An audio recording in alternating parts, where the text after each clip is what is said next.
Hey, what's up everybody, Nexel here. Today we're playing Kingdom Hearts Dark Road, and I'm going to give you some tips and tricks on how to defeat the Scala at Caelum event that just dropped today in Global. Now, as you can see, I did defeat all 100 floors, and unfortunately, I can't go backwards and show you these in real time. I can't fight the enemies that I had to fight during the tower event, but I'm going to show you all the strategies, all the tips that I did in order to defeat all 100 floors. Now, before we get started, I do want to comment that I don't really like this as a ranked event. It doesn't really make a lot of sense to me, mainly because there is a cap on how many floors there are, and then you get rewards based on your rank. So the top 10 people get 10 golden draw tickets, 3 million battle points, and 500 shop points. And that's okay in a normal rank system where, you keep competing for the top, but that's not what this is because there's a cap. There's only 100 floors. And if you defeat the 100 floors first, that makes you automatically first. So what that means is that it runs into a time zone problem. So for me, for example, at a reset, I'm already asleep, so it doesn't make any sense for me to wake up in the middle of the night, ruin my whole sleep just to play this event, whereas people who are in time zones where it's maybe the evening when this mission first came out are likely at an advantage because, well, they're awake. So I'm not a fan of this because if there's rewards associated with something you can't control as the player, which is in this case time zones, and you have to force yourself to be up at a certain time just to rank high, that doesn't make any sense to me and I'm not a fan of it. So I hope moving forward they make this event actually difficult and challenging for all levels of players and then spread out the rewards a little bit more, because it doesn't make sense that shop points only go to the top 2,000, because that just means the first 2,000 people that get there get the shop points and everyone else gets really just the draw tickets, which is nice, but you can obtain these through other methods. The shop points are where the real value is at. This is essentially the mercy of this game where you get to select and pick what you want to get. So as of right now, I love the event. I think it's a great challenge for the players, and I think that if they continue with this, they just need to tweak it a little bit to make it so that the high level players are actually at the highest level, whereas people in the mid and the lower tiers are ranked appropriately based on what resources they have available to them. So I hope they revamp this event in the future, but as of right now, let's go ahead and talk about the strategies that I used in order to defeat this event. So first things first, there's a lot of regular daily maintenance that is going to help you clear this event, with a big obvious one that I feel like a lot of people are going to ignore: just simply leveling up. That's rule number one in this game, is that leveling up is very overpowered. I can't stress this enough, but level up games are very difficult to have as MMOs, especially when the level is associated with stats. And the reason behind that is that you just have to get to a higher level and you're already better than other people. So a system where there's leveling involved and those levels are associated with stats, key number one, defeating this event: level up your guy. Make sure that he is as leveled up as possible, and I don't really recommend leaving your phone on overnight just for the purpose of leveling, but in terms of things that you can do, you can always just go to the regular Wonderland and Agrabah worlds, and then just go to the highest star ranking that you could do, and then just play it. Leave it on auto. If you have an emulator, I don't know if emulators are okay with Square Enix, but if you have an emulator, as you're doing things, other things, just browsing, Facebook, YouTube, what have you, just have the game playing in the background, because your computer's on anyways, so you might as well just be leveling up at the same time. So as you can see, I'm just talking, I'm not even paying attention to the game. It's on auto right now, and I have just gained 370 points for literally doing nothing. So make sure you level up your guy. Try to level up as much as possible. Again, I don't recommend leaving your personal phone on overnight just to level up, mainly because your phone is an accessory that can save your life one day, and I don't want its battery burning out simply so that you could rank high in a video game. It doesn't make any sense to me. So whatever you can do, if you can emulate it and then just have it playing in the background, that's great. Do that. Just earn these BP points passively, and then hopefully it'll help you get to leveling up. The next big thing that you can do, just general maintenance, make sure you fight your 3 golden mushrooms, or I'm sorry, the 3 premium quest keys. So for example, I'll go ahead and just activate one now, and we'll just leave it running.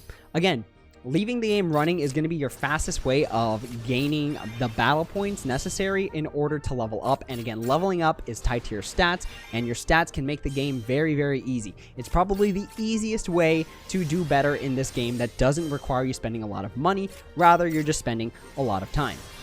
So these are going to be the two main methods of leveling up. Again, passively playing in the background and making sure you do your 3 premium quest keys every single day, because this is a very fast way of getting BP. Now, this was a bad example because I only ran into gift shadows and regular shadows, but once you run into those gold triclomas, you are getting 500,000 BP, and that is a lot to get in a very short amount of time.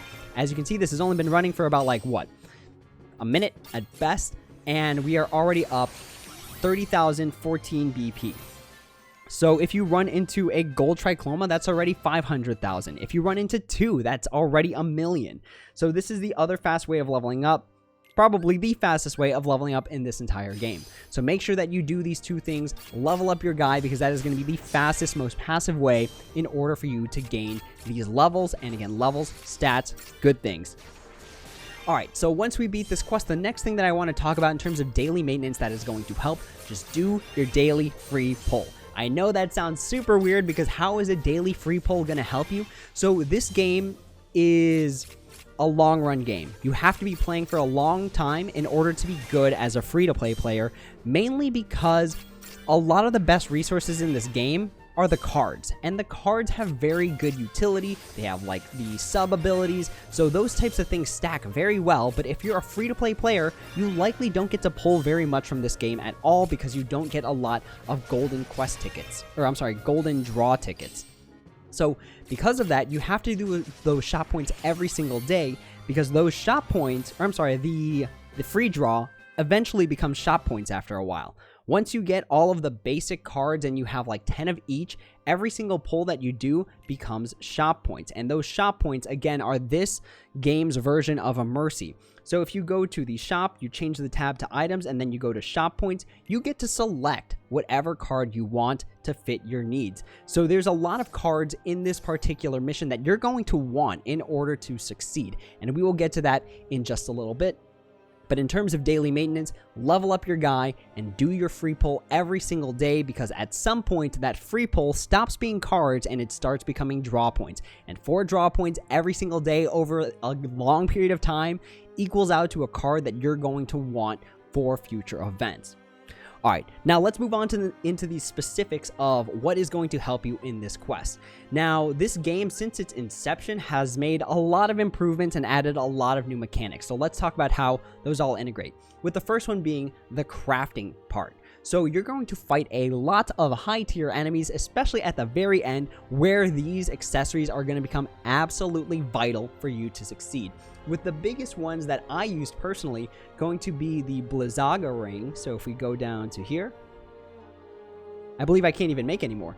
Yeah, so making sure you get these Blizzaga rings, because in the last 10 enemies, you fight a lot of ice enemies. You fight the Icy Beast, you fight the Chill Ripper, you fight Shiva. So there's a lot of ice enemies towards the upper end of the event. And these resist. This element resist 8% can come in handy very, very, very, very much. Even if you could only get up to just the regular Blizzaga ring, that's stacked. So if you can have 5 of these, that's 20% resistance. And again, I found that absolutely vital in order to pass. Now, one thing you're going to want to note is that it does require materials, and these materials you only got from farming. So you have to farm for these materials. But the good thing about this event is that it lasts 13 days. And for the most part, unless you're an actual hardcore Dark Road player, you just want to get to the end. Because let's take one quick look back at the event. If we look at the event and we look at the tower rewards, the thing that most people are going to care about is floor 100, 1,500 jewels, and 5 draw tickets. And all the stuff along the way that gets you free draw tickets and jewels, which is really nice. So really, for most people, your goal is to pass. Your goal is to just get to floor 100 and call it a day. The ranking part, again, there's nothing you can do, because once people hit that rank, you can't take it away from them. It's actually impossible.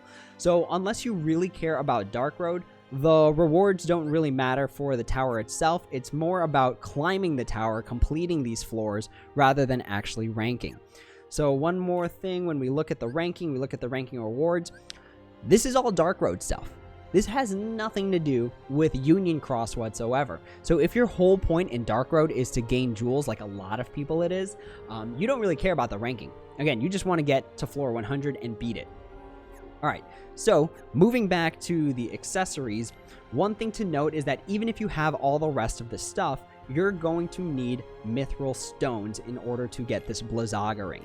So you can see it right here, the mithril stone. And in order to get these mithril stones, you have to go home, go to any of the regular worlds, because for some reason they got rid of the event tab. Go to events. And you're going to want to do this every day. And the reason you're going to want to do this every day is because in this event, you can use charms. And those charms become mithril stones. The mithril stones become Blizzaga rings. And that is going to help you pass the event. I literally needed to have, I think, 3 Blizzaga rings. Maybe even just, I think I could have only afforded like 1 or 2 or something like that. Let's take a look at my stats, actually. So if we look at my accessories, yeah, I had 4 Blizzaga rings and a Blizzaga ring. And that's what it took for me to beat round 100. So make sure you get those Blizzaga rings, or at least the Blizzaga rings, because that's going to make your life a lot easier, especially in the top 10 missions. Alright, what's the next thing in order to help you beat this quest? Something that really helps you during all points of this game is actually just going into the shop and buying the cards you need. Specifically, you want to buy the heal cards. So if you're a newer player, you maybe don't have the shop points, or, you know, you just haven't been playing as much. But if you do have the shop points, the top cards I recommend in order to help beat this event: Queen Minnie, Tinkerbell, absolute staples in terms of getting your HP up. Another one that I would recommend is going to be the other heal cards, such as, if we can get a scroll going all the way down. There's just been so many cards that have been released since this game came out. So I don't recommend getting King Mickey B and Kingdom Hearts 3 Sora, mainly because that's a lot of shop points. Like, if you're a free-to-play player for Dark Road like I am, like, I don't like to spend jewels in Dark Road at all. It's going to take you a long time to get these shop points. 480 and 300, that takes you a lot of time. The only reason I have this many shop points is because I started the game with 1,000. Otherwise, I'd really just be at 220 right now. So I don't recommend getting the Sora and the King Mickey just for that reason alone to pass this quest. If you're looking for that long-term investment, it's good. But otherwise, if you're just doing it for this quest, maybe hold off towards the end of the event. I recommend getting Potion 2. It's only 60 draw points. And then I also recommend getting a copy of Merlin. Merlin is an extremely strong card in this game because he has Cure as both his main ability and his sub-ability. What that means is that if he's the first card in your stack, you get Cure. If he's the second card in your stack, you get Cure. It doesn't matter where Merlin is, he will give you Cure. So the strategy I found a lot with these cures is that I would pair Merlin with Minnie, actually.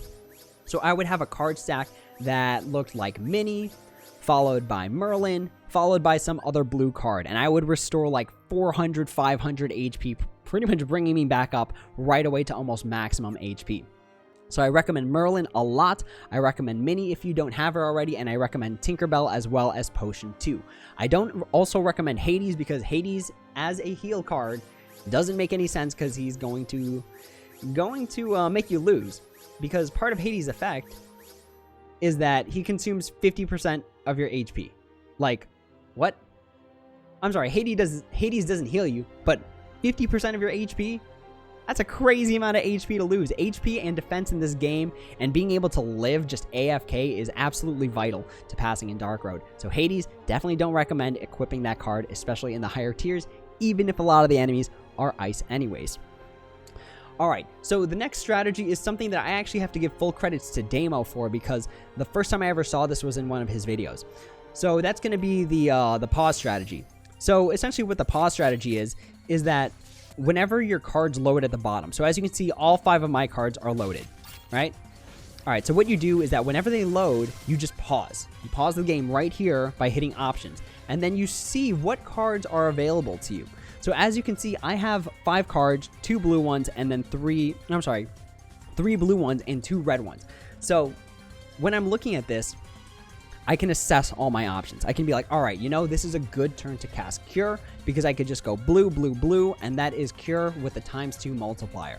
It's not a good time for me to cast Fire because I'm missing a red card, so I can only go like red, red, and then blue, and that dampens the strength. So what I would do here, all right, tap, blue, blue, blue, get my heal off, get the ×2 multiplier, stop, hit the options button, see what I have available to me. Alright, now I have 3 red cards and one of them is Fire. So now let's go ahead and cast Fire.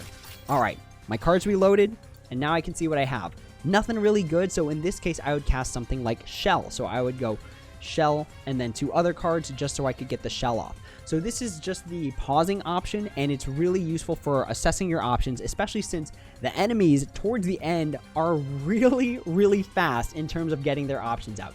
You staring at the screen and being able to figure out your strategy is going to take way too much time, and by the time you realize that the enemies already wiped the floor with your face. So it's good to have this option stop in order to see all the cards that are available to you. And again, full credits to Damo for figuring that one out. That was actually the only way I could beat the last 5 for my account personally, where I was actually really struggling. So make sure you just stop, take a look at your options, and then see what's best. You generally want stacks of 3. So what is the next thing in terms of how I beat this quest? Knowing how to stack your cards. So let's go back into battle. All right, so we'll use the pause option just to kind of illustrate this. So as you can see right now, you want stacks of 3 of the same color. In this case, I don't have anything. So what would I want to do in this case? This is where I start to cast support cards. So things like protect, or things like shell, or things like magic resist. I don't have any of that right now, so I'm just going to go ahead and cast a weak red one. All right, pause. Let's take a look. What do we got? So now we've got a Thunder, a Thundaga, a Blizzard, Blossom of Thorns, and Arrow. So I know Thundaga is my strongest card, so I'm going to go there. Boom. All right, strong card activated. Pause the game. Now what do I have available to me? I don't have a set of 3 of anything. All right, let's go ahead and cast the Shell ability in this case. Protect myself from some of those higher level magic spells. So you want to generally do stacks of 3. For any sort of cure, you want to make sure you have 3 of the same color, mainly because that's where you get the most benefit. So in this case, let's go ahead and play a little bit till we get a cure option. All right, so now we have a cure option here, and this is a really good example because this is the cure combo I use a lot. So we have 2 cures, they're both blue. Unfortunately, we don't have a third blue. So we'll go ahead and just activate some red cards, and now we'll pause. And now we have 3 blue cards. So this is where that Merlin's going to come in handy. So I'm going to go Mini, Merlin, and we'll just cast Aerial for whatever reason. Now I cast Cure right there, and I healed a crazy ton of HP because I got the Cure from the Mini, I got the Cure from the Merlin, and I got the ×2 from the multiplier. So that is generally what you're going to want for cures. You're going to want to stack 3 of a kind. Now when it comes to some of your more powerful spells, you're going to want to cast 3 of a kind for that particular element. So in this case, we've got nothing good. All right, now we look at this. We've got 3 red cards, and one of them is fire. Remember how I told you that at the end, you're going to fight a lot of ice enemies? You're going to want a 3 stack of red for fire to go off, just to get that higher amount of damage. So keep that in mind, that you're going to want that 3 stack for your healing, and you're going to want that 3 stack for your fire spells, especially towards the end. Now, which ones do you not care about the 3 stack for? It's going to be the stuff that's mainly supportive. So let's go ahead and find a support card amongst all of our cards here, because I know I have a few in here. Just gotta burn through a few cards, keep burning through a few cards, keep burning through a few cards. I know I gotta have one. It just takes patience. This is the other big problem, is that this game has a random card assortment when it comes to what's coming out. Alright, so for example here, I don't have a good 3 stack of anything. So what I'll just do is I'll just cast something like Poison. Alright? And then that doesn't rely on any sort of stacking. It doesn't get any sort of bonus. It doesn't do anything. So Shell, Protect, Magic Up, things like that don't require a multiplier. So you can just activate those when you run out of 3 stack options. So you want a 3 stack for healing, a 3 stack for your fire spells. Doesn't matter what the stack is for supportive spells like Shell, Protect, things like that. Or even just the potion, because the potion gives you a flat amount of HP. So that's how you're generally going to want to order your cards. If you don't have any of those options, just burn through the cards as much as possible until you get what you want. At that point, it's about speed, because you don't want to fall behind and the enemy's just starting to stack damage on you and you're still deciding what to do with your cards. Another thing to note is that manual is much faster. So if you're like me and most of the time this game is on automatic, you're going to want to switch to manual and tap those cards faster. Because let's go ahead and take a look what auto looks like if we just leave it on like that. So sure, it's making a decent pace and it's going along, and you know, it's fine. It's picking the right cards, I suppose. But when it gets to those higher tiers, those enemies, again, they're real fast. So what's faster than them is your fingers, if you know what you're doing. So boom, all right, there's my cards. We gotta wait for the reload. All right, this is my next set. Sure, let's go ahead and cast Cure. Keep those red cards open. All right. Now let's go ahead and cast Fire. All right. And just keep processing it like this until you get what you want. Because again, this is going to be your fastest way of dealing with these enemies, is by, unfortunately, having to pause, but using your fingers rather than using auto. It's going to make you a lot faster and a lot more efficient. Now, one thing to note is that you are going to fight very specific enemies towards the top, and for those enemies, or any enemies where you're really struggling, you're going to want to go into the album, and you want to take a look at their page. This is going to be vital for those high-level enemies because you want to know what their weaknesses are. You want to know what they're going to hit you with. You want to know what their resists are.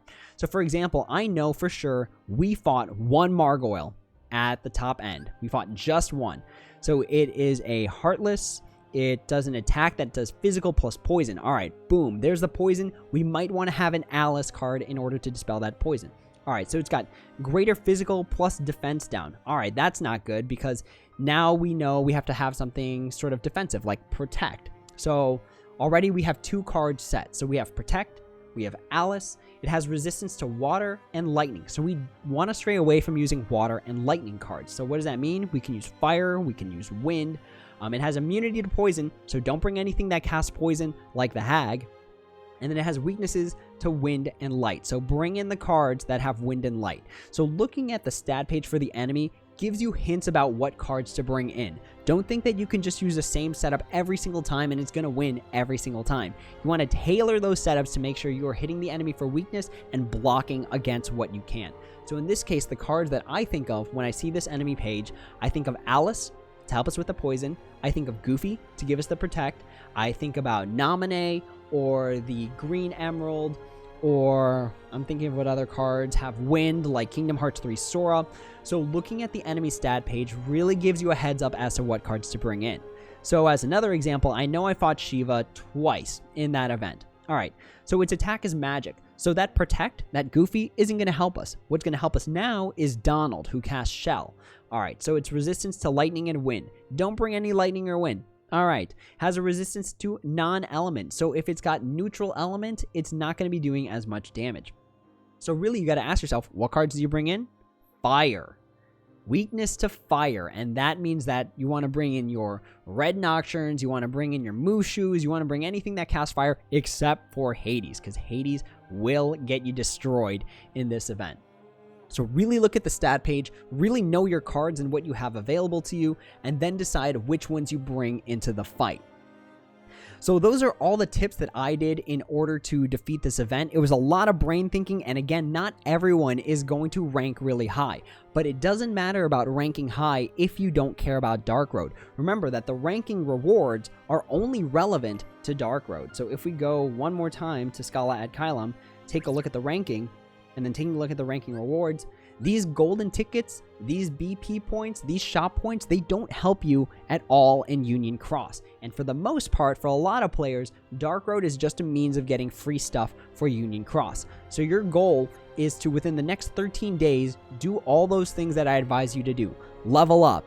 Get your free daily draw to get those shop points so that you can buy things like Merlin. Make sure that you are crafting stuff. Making sure that you do the Margoyle event every single day to get those Mithril Stones necessary to get the Blizzaga rings. So there's a lot of stuff that you can do, and 13 days isn't really a lot of time, but 13 days is enough time for you to at least do those extra things and try and advance a little bit further in hopes of getting free draw tickets, which are going to help you with future events where you can do some pulls here and there, especially if you're free to play, and then potentially free jewels to help you out in Union Cross where your jewels are actually valuable and you sort of have a better idea of what to spend them on.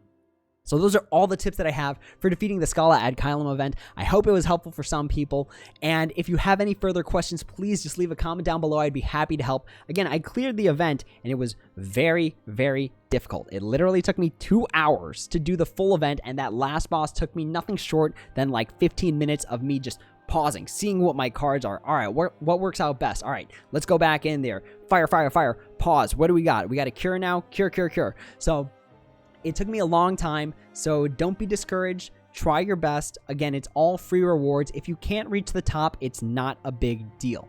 The whole point of this game is to just get better over time. That is what's going to make you really good, doing those occasional draws, getting those occasional golden tickets, and hopefully advancing a little by little every single time. But that's all for now. Thank you all so much for watching. Again, any questions, comments, or concerns, please feel free to leave them down in the comments below, and I'd be happy to answer when I have the time.